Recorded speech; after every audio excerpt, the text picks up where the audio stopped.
আবার কি আমরা দেশুকে দেখতে পারবো ও একসাথে? বাবা, I don't know about that. ভাই, জানি না, মা হয়ে গেছি, ইনোসেন্স তো নেই ফেসে। এমন কোনো ছবিতেই কাজ করতে চাই যেখানে যেখানে আমার জার্নিকে মানুষ রেসপেক্ট করবে।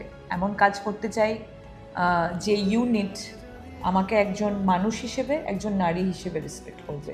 ভগবানের আশীর্বাদ এবং দর্শকের ভালোবাসায় এত বছরে আমি এটা তো প্রুভ করতে পেরেছি যে দুটো বাচ্চা হওয়ার পরেও, লোকে আগে বলতো যে বিয়ের পরেই মেয়েদের ক্যারিয়ার শেষ হয়ে যায়, 10 বছর হয়ে গেলেই হিরোইনদের ক্যারিয়ার শেষ, বিয়ে হয়ে গেলে তো হয়ে গেল, আর বাচ্চা হয়ে গেলো তো হয়েই গেল।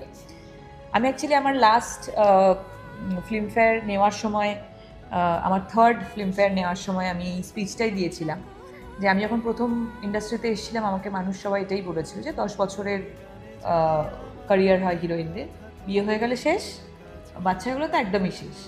তো সেটা অ্যাটলিস্ট আমি তাদেরকেই অ্যাওয়ার্ডটা ডেডিকেট করতে চাই।